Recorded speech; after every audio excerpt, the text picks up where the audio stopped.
이번 주 수요일부터 휴가입니까? 목요일부터죠. 목요일부터 다음 주 수요일까지. 요즘은 호캉스 호텔에서 휴가하는 사람도 있고, 호텔 영업이 안 되니까 호텔에 가서 돈 좀 쓰면 좋고, 여러분들이 안 그러면 홈캉스더라고요. 요즘은 집에서 그냥 바캉스 하면 돼. 홈캉스 또는 호캉스. 예, 공부하시면 돼요. 공부. 휴가 때 부족한 과목. 자, 139페이지 협회입니다. 협회. 협회는 시험에 한 문제 정도 출제됩니다. 메뉴에 출제 나와 있는데,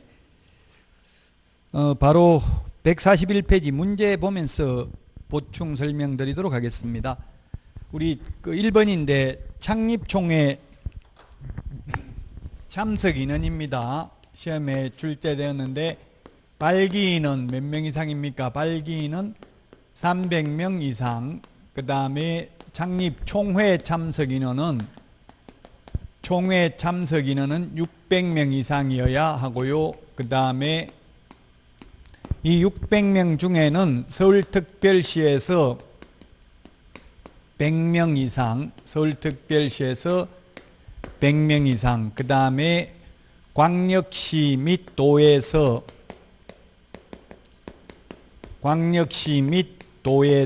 20명 이상 참석을 해야 됩니다. 서울에서만 몽땅 600명 다 참석하면 안 됩니다. 그래서 우리 지금 문제 1번에 있는 것처럼 141페이지 기출문제, 이렇게 기출문제에 300명은 안 나왔고요. 이 세 개를 묻는 게 출제됐습니다. 그래서 답이 몇 번입니까? 1번이죠? 1번. 예, 발기인은 300명이고요. 그래서 이 숫자하고 좀 주의를 해야 될 게, 이 20명하고 주의를 해야 될 게, 거래정보사업자 지정받으려면 500명 이상, 5 빼기 2는 3. 예, 전국적으로 500명 이상, 2개 이상의 시도에서 각각 30명 이상입니다. 거래정보사업자 지정받으려면. 협회는 20명입니다. 이런 숫자들 시험에 이게 한번 출제되었습니다. 141페이지.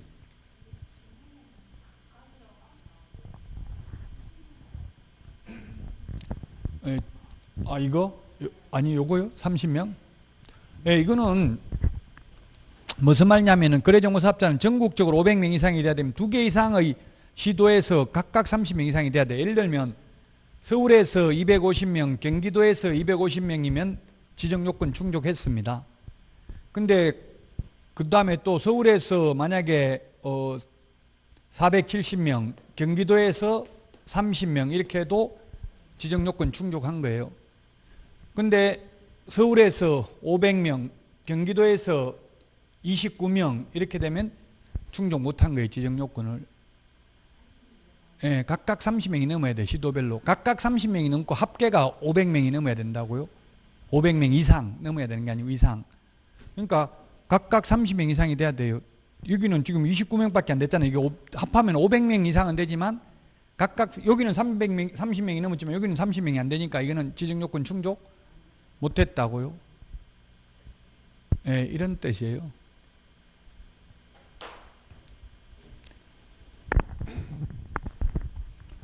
자, 그 다음에 142페이지. 우리 공인중개사 법령에서 가장 안 중요한 부분이 공인중개사 제도와 협회입니다.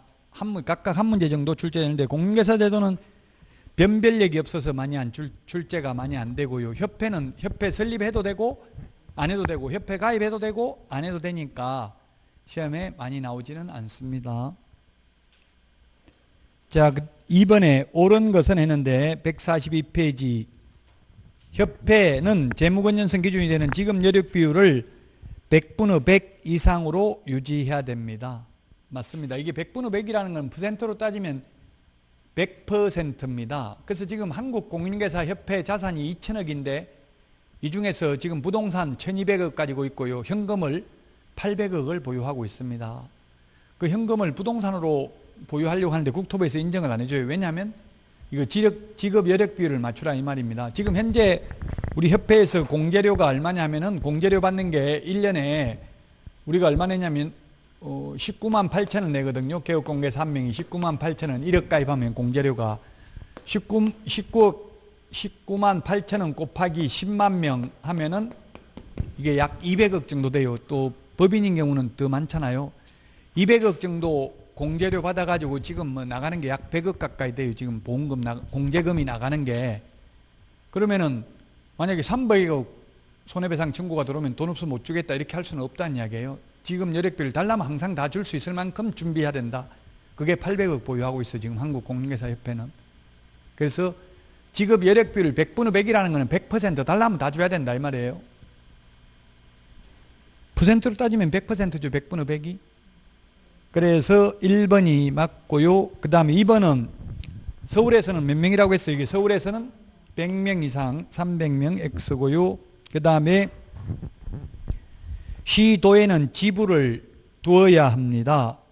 그 다음에 시군구에는 지회를 반드시 두어야 하는 것은 아니다. 이렇게 했는데 둘 다 지부든 지회든 모두 다 둘 수 있습니다. 지부는 시도에 지부는 시도에 지회는 시군구입니다. 우리는 군구라고만 되어 있는데 시도 마찬가지죠.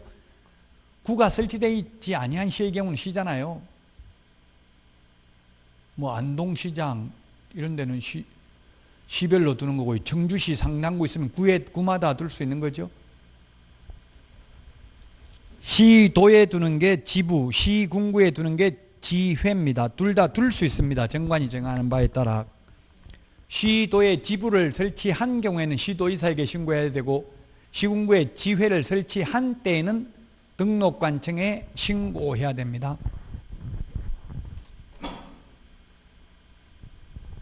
그 외에 나머지는 모두 국토부 장관하고만 상대합니다. 협회는 모두 국토부 장관 승인 받아야 되고요. 국토부 장관 인가 받아야 되고 모두 국토부 장관입니다. 다만 지부, 지회 설치 신고는 국토부 장관이 아닙니다.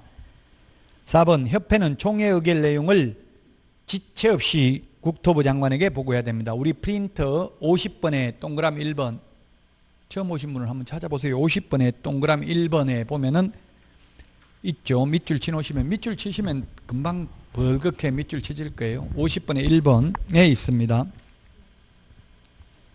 지체 없이입니다. 그래서 4번 틀렸고 5번은 협회 설립 허가주의가 아니라 인가주의입니다. 인가. 인가라는 말을 쓰는 것은 오직 협회 설립 인가 한 번밖에 없습니다. 공인중개사법에 허가라는 말은 아예 없습니다. 공인중개사법에는 부동산 거래 신고 등에 관한 법률에 허가라는 말 있습니다. 부동산 거래 신고 등에 관한 법률, 토지거래 허가, 외국인 토지 취득 허가. 근데 공인중개사법에는 없다고요. 허가라는 말이. 2번에 답 1번이고요. 그 다음에 3번입니다. 옳은 것은 했는데 기억은 좀 전에 했죠. 지체 없이 보고. 그 다음에 니은은 등록관청에 신고하는 게 아니라 지부는 시도에 두는 것이기 때문에 시도의사에게 신고하죠. 지회를 등록관청에 신고합니다. 니은 틀렸고요. 그 다음에 디귿 공제사업 운영위원회 임기는 2년이며 1회에 하나여 연임할 수 있다. 제가 위원회에 4개 비교하는 프린터도 내드렸고요. 만약 그 위원회 4개 프린터가 없으면 오늘 그 핵심 비교 정리 프린터에 봐도 또 있습니다. 38번에 보면은 38번 프린터 맨 밑에 까만 별표가 3개가 있는데요. 정책심의위원회 위원은 연임 제한이 없고요. 원칙 임기 2년이고요.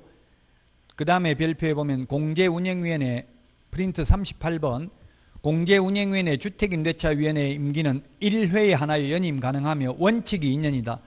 원칙 2년이라고 하는 것은 공무원은 임기 제한이 없어요. 그 다음에 주택임대차 분쟁조정위원회 위원도 연임 제한이 없고 임기는 3년입니다. 3년. 그래서 연임할 수 있다 했는데 1회에 하나에 연임할 수 있습니다. 그래서 틀렸습니다. 디귿은. 따라서 답 3번이 되겠고요.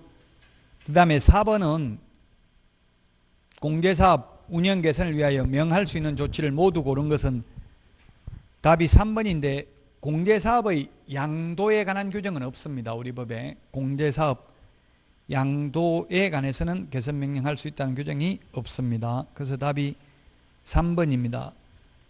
자, 그 다음에 5번입니다. 옳은 것은 했는데 협회는 부동산 정보 제공에 관한 업무를 직접 수행할 수 있다. 그래서 지금 현재 우리나라에 합법적으로 운영하고 있는 정보망, 부동산 거래 정보망은 한방, PC버전,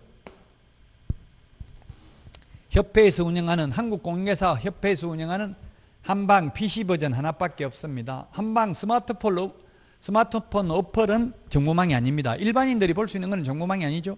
네이버 부동산, 직방, 다방 이런 거는 다음 부동산, 뭐 닥터아파트 이런 거는 정보망이 아닙니다. 정보망은 개업공개사 아이디 패스워드를 통해서만 볼 수 있는 게 정보망입니다. 그래서 이 거래 정보 제공 업무 할 수 있습니다. 1번이 맞고요. 그 다음에 2번은 협회는 영리사업이 아니라 비영리사업입니다. 비영리사업이라는 것은 주주 배당을 할 수 없는 것을 비영리사업이라고 합니다. 자, 그 다음에 3번 협회는 총회 의결 내용을 지체 없이 등록관청에 보고하는 게 아니라 국장에게 보고합니다. 국토부 장관에게. 그래서 3번 틀렸고 4번은 협회는 오로지 500만 원 이하의 과태료 하나밖에 없습니다. 위반행위 해도 징역, 벌금, 인가 받았는데 인가 취소가 없다고요? 인가 취소도 없습니다. 인가 취소. 협회 지금 2개밖에 안 되죠. 2개. 그래서 협회는 설립 인가 취소 규정, 행정 처분 규정 없다고요. 그래서 4번 틀렸습니다.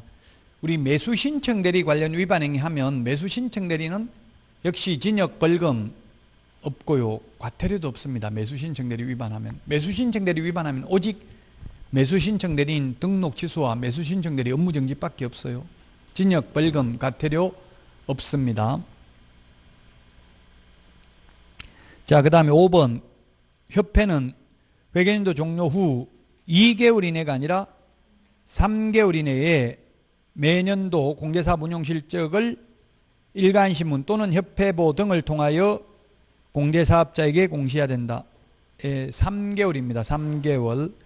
2개월이 아니고 3개월인데 우리 그 프린터 3개월이 어디 있습니까? 43번 프린터 43번 43번에 13번에도 있고요. 그 다음에 5번에 있네요. 43번에 5번 13번 밑줄 치노서의 형광펜을 오늘 처음 받으신 분은 그래서 3개월입니다. 옛날에 2개월이었는데 개정됐습니다. 3개월로.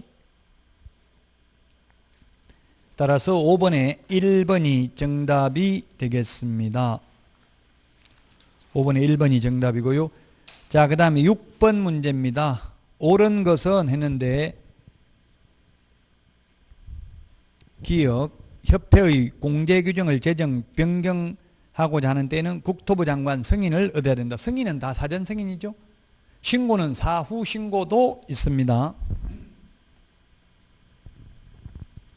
니은 위촉받아 보궐위원이 된 운영위원회의 임기는 전임자 임기의 남은 기간으로 한다. 맞습니다. 보궐위원회는 전부 전임자 남은 기간입니다. 우리나라에서 유일하게 보궐선거를 해도 새로 임기 시작하는 건 대통령밖에 없습니다. 지금 현직 대통령 보궐선거로 당선했는데 새로 임기 5년입니다. 나머지 지자체장들 다 전임자의 남은 기간입니다. 지금 만약에 서울시장, 부산시장 이게 보궐선거 하면 전임자 남은 기간만 합니다. 새로 임기 4년 시작하는 게 아니고요. 마찬가지로 우리도 남은 기간으로 합니다. 디귿 운영위원회 회의는 제적위원 과반수 찬성으로 심의하기라는 게 아니라 출석위원 과반수입니다. 공제 운영위원회 위원은 19명 이하로 구성되어 있고요. 19명 중에서 과반수 출석, 과반수 찬성입니다. 제적위원 과반수가 아니라 출석위원 과반수라고요. 마찬가지죠. 우리 국회의원도 300명인데 300명 중에서 151명 이상 찬성, 76명 이상 151명 이상 출석, 76명 이상 찬성하면 되죠. 과반수 출석, 제적위원 과반수 출석, 출석위원 과반수 찬성이라고요. 제적위원 과반수 찬성이 아니고요. 헌법 개정만 우리 국회의원 제적 3분의 2 찬성이죠. 그 지금 우리 행정수도를 세종시로 옮기는 게 관습헌법에 위반된다라고 했는데 지금 법률을 개정하면 또 그럴 가능성이 많으니까 국민투표에 붙이면 된다 이렇게 뭐 전 법제처장이 나와서 이야기를 하더라고요. 지금 한 48%인가 이전하는 걸 찬성하고 40% 정도 반대하고 이러는 것 같더라고요. 여론조사 나온 거 보니까.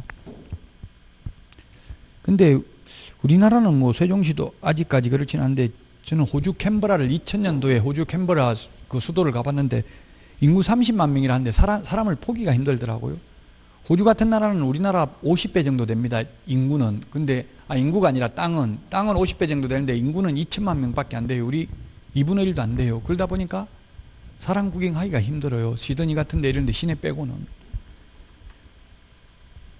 좀 우린 그때는 벌써 선진국들은 저는 그때 이해가 안 되더라고요. 밤늦게 보면 사람 다니는 길에 사람도 없고 식당 문 닫아닫고 한 5시 넘으면 이해가 안 되더라고요. 우리나라는 그 밤 문화가 발달되고 그런데 왜 그럴까 그렇게 했는데 벌써 선진국은 그때 시간당 수당이 많으니까 밤에 하면은 1.5배 이렇게 줘야 되나 일요일날 시키면 2배씩 줘야 되잖아요.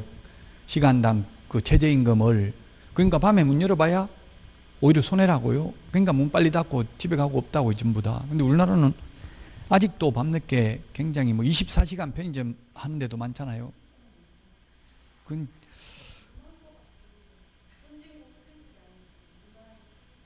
문화의 차이? 아니 문화의 차이도 있지만 그 밤에 알바 시키려면 우리나라도 지금 알바 시키면 원래는 1.5배 줘야 돼요. 시간 외 수당 그 근로기준법에 나와 있어요. 토요일날 일요일날 시키면 1.5, 2배 이런 거 줘야 돼요. 더. 근데 그걸 법을 안 지켜서 그렇지 엄격하게 지키면 손해라고. 원래 24시간 편의점도 손해예요. 손해라도 계약을 했기 때문에 어쩔 수 없이 문 열어놔야 돼. 안 열어놓으면 계약 위반이 되니까. 그 점주들만 죽어나는 거예요. 가맹점 점주들만. 남는 게 없어요. 차라리 알바하는 게 돈 더 많이 벌어갈 수도 있어요.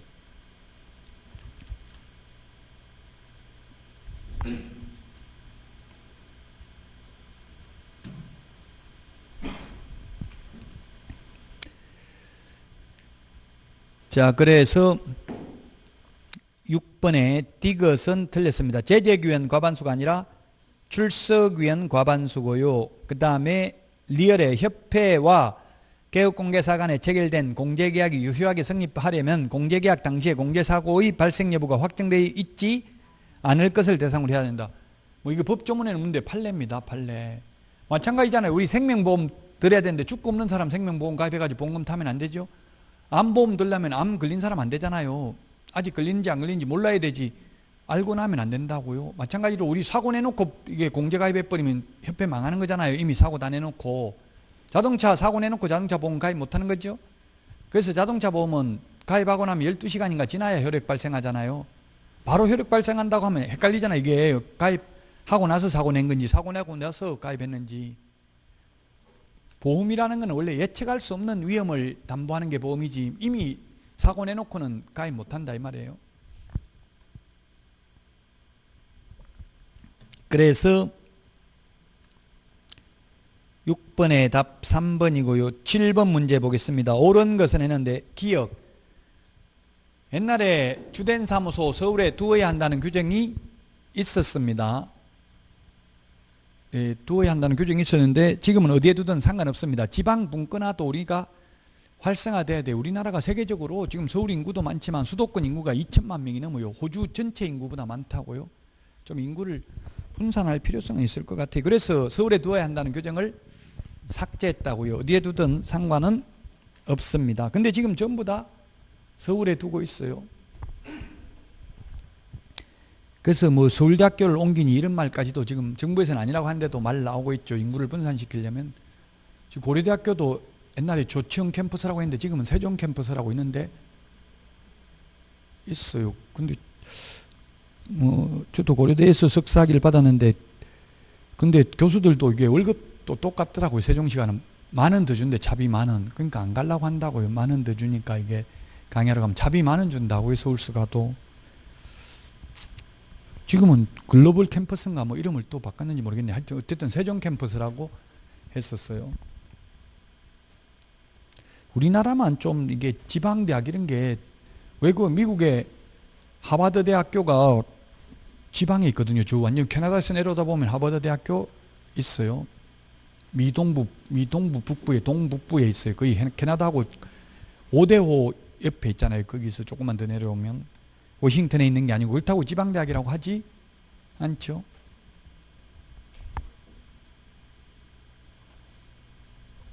매사추세츠주인가 거기에 케임브리지시에 있어요. 하버드대가. 우리는 좀 이게 진짜 이런 게 문화가 어떻게 해서 그거 됐는지 모르겠지만 우리나라는 문화인지 몰라도 그런 게 차별이 너무 심해요.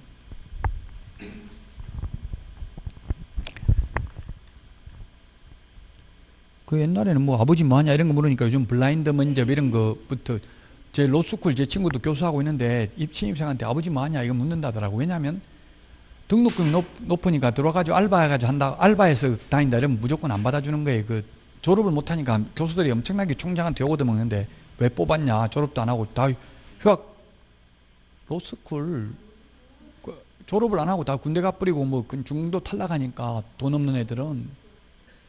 그래서 아버지 뭐하냐 이런 걸 물어봤다더라고요. 처음에는 공부 잘하는 애들 뽑았는데 공부 잘하는 애들 뽑으니까 전부 다 중도 탈락한다고, 돈이 없어가지고. 그래서 요즘은 아버지 뭐하냐 이거 직접 물으면 안 되니까 빙빙 둘려가 어디서 뭐 하여튼 면접할 때 로스쿨은 들어가기가 어려워요. 졸업하면 뭐 그 변호사 시험 되는 거는 80% 정도 합격하니까 그렇게 어렵진 않아요. 80% 우리 공인중개사 시험은 지금 거의 한 30% 정도 되잖아요. 합격률이 30%. 학원 다니는 분들은 거의 90% 돼요.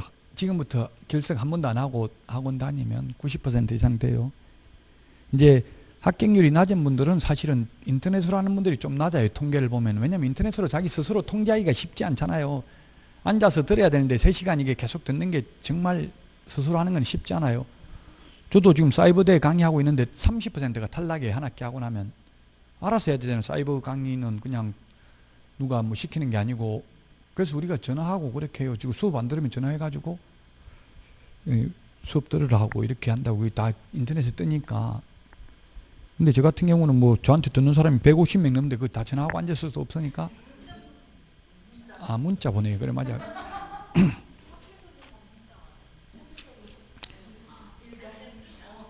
어쨌든 그게 그러니까 그 스스로 대학교도 다 스스로 알아서 해야 되잖아요. 반사회이기 때문에. 고등학교까지는 다 시키지만은 스스로 알아서 찾아서 해야 돼. 그래서 대학 석사 박사를 하는 게 뭐 지식은 없다 하더라도 그만큼 스스로 알아서 사회생활을 하는 걸 배우기 때문에 안 하는 것보다는 하는 게 훨씬 더 좋아요. 뭐 실력이 당장 뭐 대학 나왔다고 확 급격히 성장하는 건 아니고 책을 읽어서도 실력은 늘어날 수 있죠. 자, 7번에 1 기억 틀렸습니다. 주된 사무소 어디에 두든 상관없습니다. 자, 그 다음에 니은 협회에 관하여는 공인중개사 법령에 규정된 것 이외에는 민법 중 조합에 관한 규정을 적용하는 게 아니라 사단법인에 관한 규정을 준용합니다. 비영리 사단법인이기 때문에. 그래서 니은 틀렸고요. 디귿은 협회는 정관으로 정하는 바에 따라 시도의 지부를 시군구의 지회를 둘 수 있습니다. 시도니까 광역시도 해당되죠. 시도라고 하면 아무 말 없으면 특별시, 광역시, 도, 특별자치도를 말합니다. 공법에서도 마찬가지죠. 시도라고 하면. 리얼, 그래서 디귿은 맞고요. 리얼, 협회는 책임준비금을 다른 용도로 사용하고자 하는 경우 국토부 장관의 승인을 얻어야 됩니다. 책임준비금 10% 적립해야 되죠. 19만 8천 원 받으면 공제료 수입액의 100분의 10 이상을 적립해야 됩니다. 10% 이상. 책임준비금이라는 게 다 있어요. 보험도, 일반 보험도. 자, 그래서 리얼 맞고요. 그 다음에 미음은 책임준비금 적립비율은 협회 총수입액이 아니라 공제료 수입액입니다. 제가 아까 공제료 수입은 한국공인중개사협회 같은 경우 200억 정도 된다고 했어요. 그거 외에도 협회는 회비 한 달에 6천 원 받고요. 가입비 지금 50만 원 받고요. 또 실무교육 하면은 뭐 13만 원, 15만 원 받고요. 연수교육 8만 원, 9만 원 받고 합니다. 돈. 그런 돈 빼고 공제료 수입액입니다. 총 수입액이 아니고요. 그래서 답 5번입니다. 5번. 협회는 시험에 한 문제 정도 출제됩니다. 특히 협회에서 공제운영위원회가 최근에 신설됐습니다. 왜 공제운영위원회가 신설됐냐면은 협회는 지금 계속 적자라고 말해요. 왜?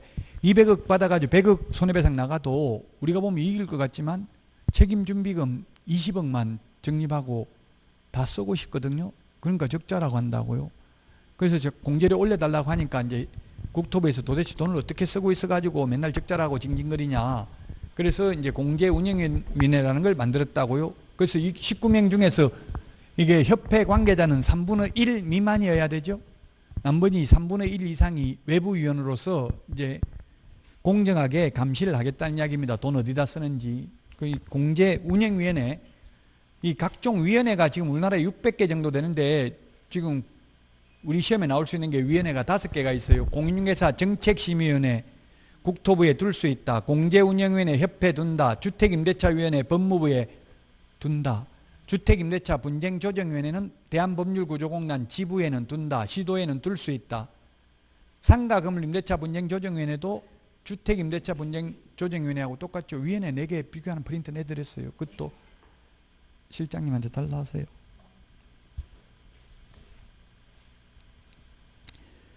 자, 그래서 146페이지 이제 지도, 감독 및 행정처분, 교육, 형벌에 대해서 보도록 하겠습니다. 자, 교육제도인데 교육제도는 우리 프린트 53번에 보면 교육제도 5개가 있습니다. 교육제도 5개가 있는데 시험에 반드시 출제됩니다. 교육제도 5개 중에서 사전교육이 있고 사후교육이 있습니다. 사전교육이 3개입니다. 가운데 있는 거 3개. 실무교육, 직무교육, 매수신청 대리 실무교육은 미리 받아야 된다 해서 사전교육입니다. 개업하거나 취직하기 전에 미리 받는 게 사전교육. 사후교육은 연수교육은 현업에 종사하는 분들이 받는 게 연수교육입니다. 2년마다 한 번씩 받는 게 연수교육이죠. 그 다음에 거래사고 예방교육은 국토부 장관, 시도의사 등록관청이 현업에 종사하는 개업공개사 등에 대해서 실시할 수 있는 게 연수교육입니다. 연수교육이 아니라 거래사고 예방교육입니다. 이 5개 교육제도 비교하는 거 시험에 반드시 한 문제 이상 출제됩니다. 자, 1번 문제 보도록 하겠습니다. 147페이지. 실무교육은 그에 관한 업무의 위탁이 없는 경우 시도의사가 실시한다. 예, 그 교육제도 5개 중에서 시도지사가 실시할 수 없는 교육은 하면은 매수신청대리 실무교육입니다. 프린트 53번. 매수신청대리 실무교육은 누가 실시합니까? 법원 행정처장이 지정하는 교육기관에서 교육을 받아야 됩니다. 나머지는 다 시도의사가 실시할 수 있습니다. 다만 시도의사가 위탁할 수 있습니다. 어디 위탁할 수 있어요? 대학전문대, 협회, 공기업 또는 준정부기관에 위탁해서 실시할 수 있습니다. 그래서 지금 서울에는 건국대, 동국대, 한양대, 대학교에도 위탁되어 있고요. 신한대학하고 뭐 열린사이버대학에도 위탁되어 있습니다. 실무교육. 경기도 평택대, 뭐 인하대 이런 데 위탁이 되어 있습니다. 저도 실무교육 강사인데 저는 주로 동국대, 열린사이버대, 평택대에서 실시하고 있어요. 한국공인중개사협회 경기 북부에서도 실시하고 있고요. 저는 근데 12월 달만 실무교육해요. 1월 달부터는 학원 강의 때문에 하지는 못하고요. 12월 한 달만 해요. 부산서 제 강의 들으러 서울까지 오신 분도 있더라고. 실무교육 사인 받겠다고. 그렇게까지 하실 필요는 없어요. 그 차비가 더 들어요, 오면. 자, 1번 문제 147페이지 1번 문제 2번 보겠습니다. 1번은 시도의사가 실시한다. 맞고요. 2번 실무교육을 받은 개업공개사 및 소속공개사는 그 실무교육을 받은 날부터 받은 후 2년마다 연수교육을 받아야 된다. 맞습니다. 2년마다 받습니다. 3번 실무교육을 실시하려는 경우 교육일시 7일 전까지 통지해야 된다 했는데 통지 안 합니다. 연수교육은 2개월 전까지 통지하죠. 사전교육은 통지를 안 해요. 왜 안 하냐면 사전교육은 누가 개업할지 누가 취직할지 모르잖아요. 자격증 딴 사람이 다 개업하거나 취직하는 게 아니잖아요. 개업하거나 취직 안 할 사람은 교육받을 필요 없죠. 누가 취직할지 개업할지도 모르는데 통보 안 해준다고요. 받고 싶으면 알아서 찾아서 받으면 돼요. 그래서 한국공인중개사협회 홈페이지에 들어가 보면 됩니다. 전국적으로 받으려면은. 수도권에는 주로 대학에서도 많이 합니다. 건국대 등에서도 실시를 합니다. 동국대, 한양대 한다고 했죠. 그래서 3번이 틀렸네요. 4번 직무교육은 3시간 이상 4시간 이하. 교육 전부 시간 기억해야 됩니다. 교육 시간이 정해져 있지 않는 교육은 뭘까요? 5개 교육 중에서도 시간이 안 정해져 있는 거. 그렇죠. 거래사고 예방교육은 교육 시간이 없고요. 가장 짧은 게 직무교육이고요. 3시간 이상 4시간 이하. 연수교육은 12시간 이상 16시간 이하. 중개실무교육은 28시간 이상 32시간 이하. 그 다음에 매수신청대리 실무교육은 32시간 이하 이상 44시간 이하입니다. 교육시간 다 기억해야 됩니다. 그 박스 안에 있는 거 다 기억해야 됩니다. 전부 다. 그래서 4번 맞고요. 5번은 국토부 장관, 시도의사, 등록관청은 개업공개사 등입니다. 등의 거래사고 예방을 위한 교육을 실시할 수 있다. 교육제도 5개가 있는데 전부 다 직업윤리가 다 들어가 있는데 거래사고 예방교육만 직업윤리가 교육 내용에 들어가 있지 않습니다. 개업공개사 등입니다. 등. 실시할 수 있습니다. 그래서 거래사고 예방교육은 실시할 수도 있고 안 할 수도 있고 교육받아도 되고 안 받아도 됩니다. 그러면 현실적으로 거래사고 예방교육 받으러 많이 올까요? 안 올까요? 다 옵니다. 행정지도를 합니다. 안 받는 중개업소 위주로 단속 나가겠다 이렇게 미리 소문을 내요.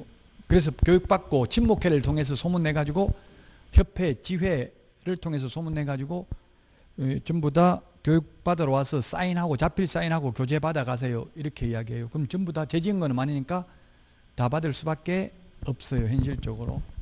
현실적으로 교육을 저도 강사를 해보니까 중개사무소 실장하고 2명 있으면 그냥 사장 와서 받아라 그래. 사장. 원래 보조원도 할 수 있는데 보조원은 사무소 지키고 있고 그냥 한 명만 사무소에 한 명만 참석하면 된다 이런 식으로 주로 하더라고요. 그럼 사장이 받아야지. 직원이 받으면 사장한테 다시 교육시키기 힘들잖아요. 사장이 받고 직원한테 다시 교육시키면 되겠죠. 왜냐하면 직원의 업무상 행위는 그를 공용한 개업공개사의 행위로 보기 때문에 다 책임져야 되잖아요. 교육 안 시키면. 답 3번입니다. 2번입니다. 자, 실무교육을 받고 나서 2년마다 뭐 받는다고 했어요? 연수교육 받죠. 직무교육 받는 게 아니고 직무교육은 보조원으로 취직할 사람이 미리 받는 교육이죠.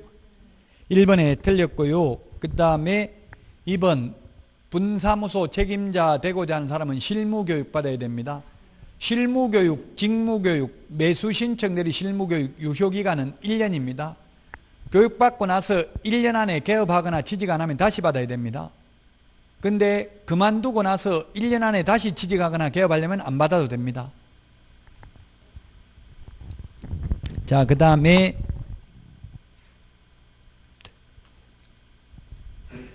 4번. 그래서 그만두고 나서 고용관계 종료된 후 1년 이내에 다시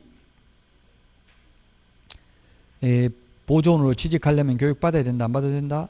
안 받아도 된다. 연수교육하고 실무교육은 시도의사가 실시하는데 직무교육은 등록관청도 실시할 수 있습니다.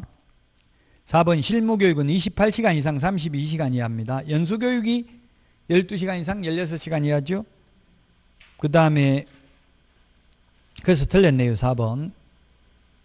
지금 현실적으로 연수교육은 지금 경기도 같은 데는 경기도에서 직접 하는데 12시간 하더라고요. 6시간씩 이틀하고 하루는 인터넷으로 듣고 하루는 반드시 출석해서 듣고 실무교육도 지금 대부분 28시간 하는데 제가 평택 때는 32시간을 하는데 역시 하루는 인터넷으로 들을 수 있고 3일은 나와서 들어야 됩니다.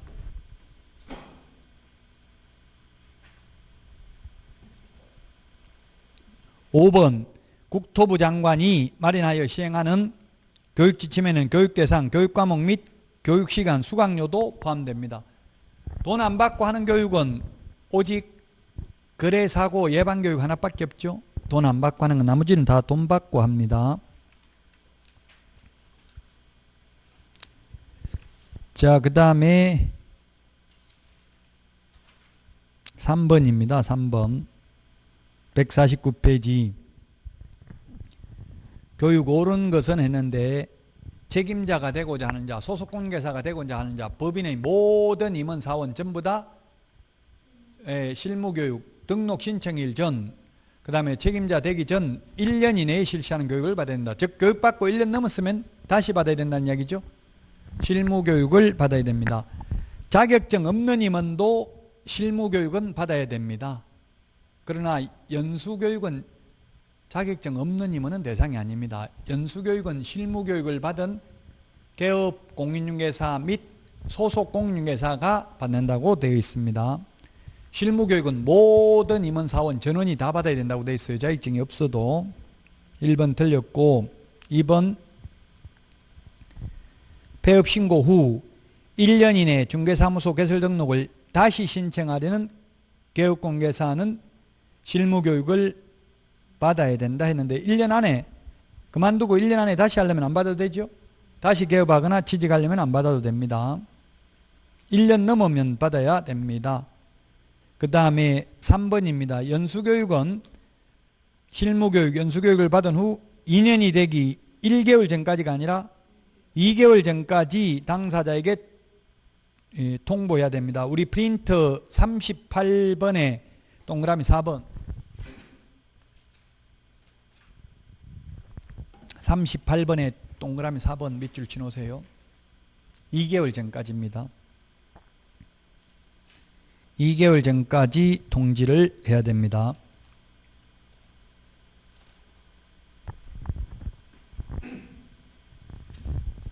그래서 3번 틀렸고 4번은 연수교육은 12시간 이상 16시간 이하입니다.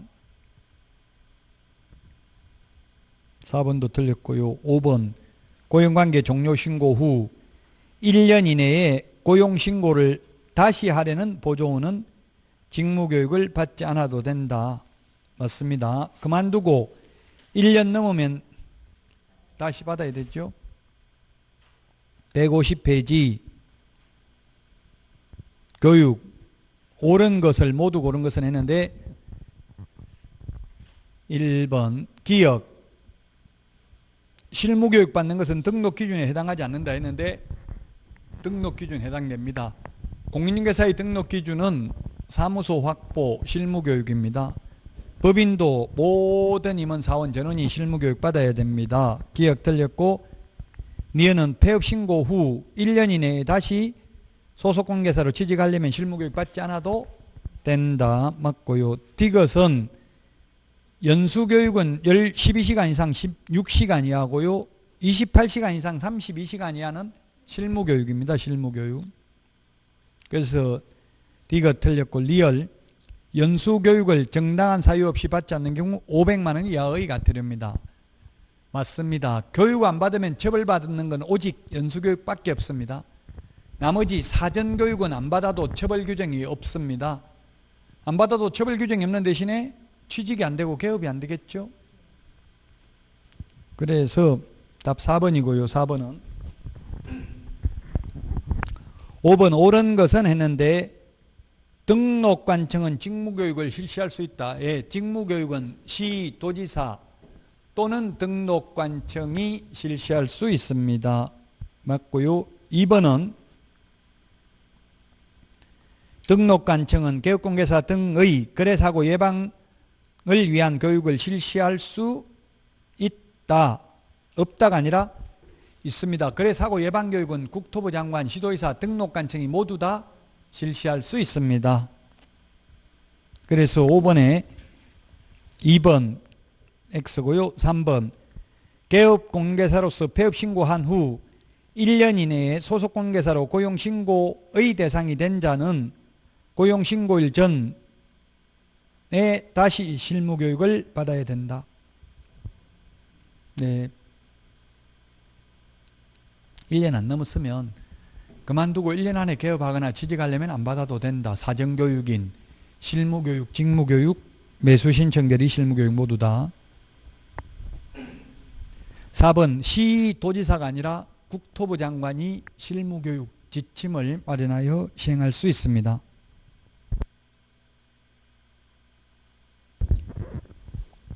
그래서 4번 틀렸고 5번 거래사고 예방교육은 2개월 전까지 통지하는 게 아니라 10일 전까지 통지해야 됩니다. 우리 프린터 10일이